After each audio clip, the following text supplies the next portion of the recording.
अस्सलाम वालेकुम guys, welcome to fashion stitch by Aman. आज हम बनाएंगे बहुत ही प्यारा न्यू नेक डिज़ाइन जो कि सिर्फ आप 5 मिनट में बना सकते हैं और ये बहुत ज़्यादा प्यारा लगता है। अब हम डिज़ाइन को शुरू करते हैं। सबसे पहले हमने डबल फोल्ड में फ्यूजिंग ले ली है जिसकी विड्थ है 5 इंच और जिसकी लेंथ है 8 इंच।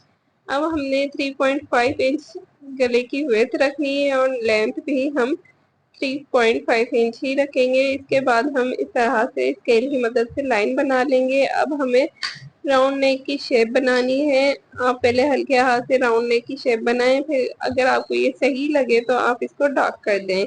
इसके बाद हम नेक के नीचे से 13 इंच पर मार्क करेंगे और नीचे ही हाफ इंच पर भी मार्क कर लेंगे।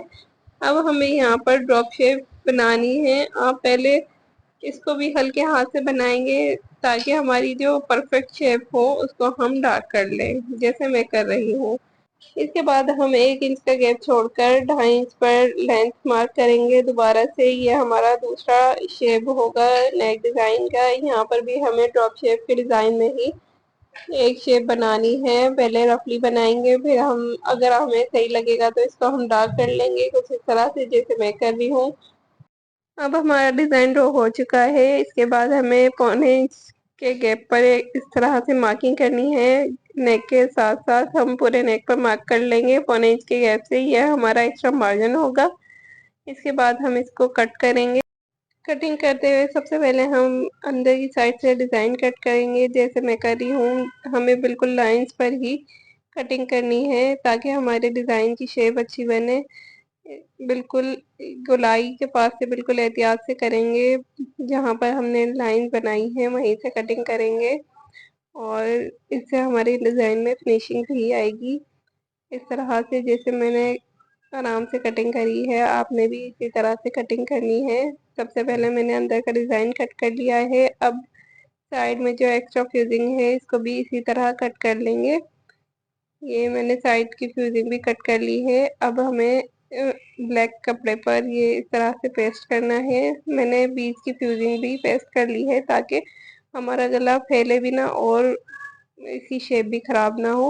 और इस तरह से इसको फ्यूजिंग को सेंटर वाली फ्यूजिंग को रिमूव कर लेंगे और अब हम इसके साइड पे इस तरह कट लगाकर इसको रख देंगे। तो अब मैंने डोरी ली है और इसमें हम सुई धागा अटैच कर लेंगे।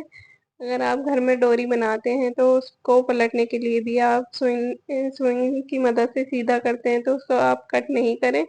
इस तरह से पल्स को हम डोरी में लगाएंगे।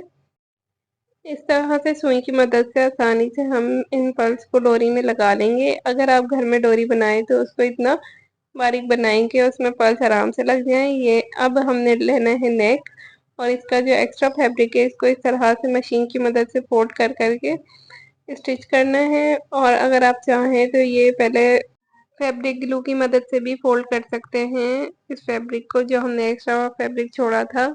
पर मैं यहाँ पर स्टिच कर रही हूँ क्योंकि अभी मेरे पास फैब्रिक ग्लू अवेलेबल नहीं थी तो मैंने इसको स्टिच कर लिया है। इस तरह से पूरे साइड में से एक्स्ट्रा मार्जिन स्टिच कर लेंगे।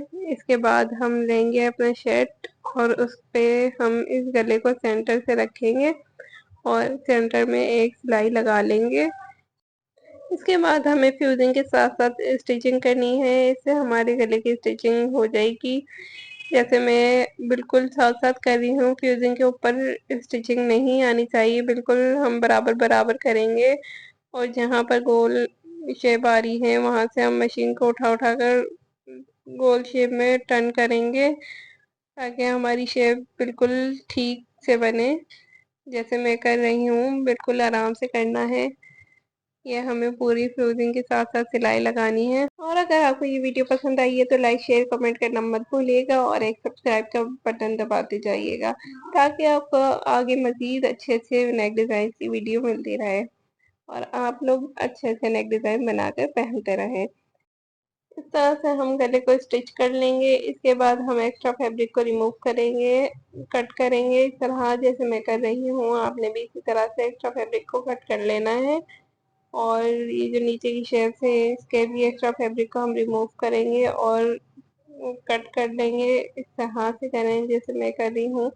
अब हमें इसके पूरे नेक पर कट लगाने हैं, पर ये कट हमें सिलाई से बचा कर लगाने हैं। और अब हमें ये जो सेंटर का डिजाइन है इसको पेंसिल की मदद से इस तरह से सीधा करना है। पेंसिल की मदद से हम इस तरह से इसको सीधा कर लेंगे। इसके बाद जो हमने डोरी में पल्स लगाए थे ये लेंगे और बिल्कुल किनारे किनारे पर सिलाई चलाते हुए हम जब ड्रॉप शेप के स्टार्ट पर आएंगे तो इस तरह से हम एक डोरी को रखेंगे और इसको हम इसी स्टिच से कवर करते हुए नीचे आ जाएंगे। फिर दोबारा से दूसरी साइड पर हम इस डोरी को इस तरह से रखेंगे, जितना हमें गले में पहले गैप था इतना ही रखना है, गले को फैलने नहीं देना है। इस तरह से हम दूसरी साइड से भी डोरी कवर कर लेंगे। अगर आप चाहें तो यहाँ पर लूप्स बनाकर भी लगा सकते हैं। मैंने सीधी डोरी लगाई है पर्ल्स के साथ। अगर मैं यहाँ पे दो डोरियों को आपस में लूप्स की तरह मिलाकर लगाती जैसे सेंटर में लगा रही हूँ तो फिर इसमें पर्ल्स लगना मुश्किल होता। तो मैंने पर्ल्स लगाने की वजह से एक सिंगल डोरी लगा ली है। अब सेंटर में हमें लूप की तरह पर्ल्स रखकर डोरी को एक साइड पर लगाना है।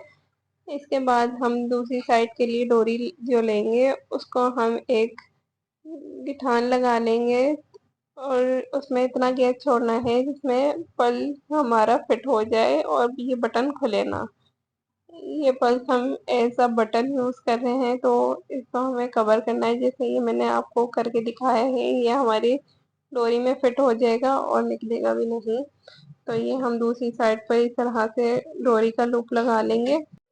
इस तरह से हम सेंटर के बटन को बंद कर लेंगे जैसे मैं कर रही हूँ और इसको भी स्टिच कर लेंगे। इसमें भी हमें जितना गैप हमने पहले छोड़ा था इतना ही रखना है, गैप को ज़्यादा नहीं करना है। और इसको हम स्टिच कर लेंगे इस तरह से। एक ही सिलाई में हमें डोरी कवर करनी है। अब हम आएंगे तीसरे ड्रॉप शेप पर, इस पर भी हम सीधी डोरी लगा देंगे। अगर आप चाहें तो दोनों साइड वालों पर भी लूप बनाकर आपस में बनाकर लगा सकते हैं, पर मैंने सीधी डोरी लगाई है पल्स की वजह से। इस तरह से हम दूसरी साइड पर भी सीधी डोरी लगा लेंगे जैसे मैं लगा रही हूँ। ठीक है जी, ये आपने बिल्कुल एक जितनी लगानी है, तीनों एक जितने गैप पर लगानी है, ऊंची नीची नहीं करनी। अब इसको हम नीचे से सिलाई करते हुए आएंगे दूसरी साइड पर और इसको भी हम कवर कर लेंगे। तो गाइस ये हमारा प्यारा सा नेक डिजाइन कंप्लीट हो चुका है। लाइक करते हुए जाइएगा। टेक केयर, बाय बाय, अल्लाह हाफिज।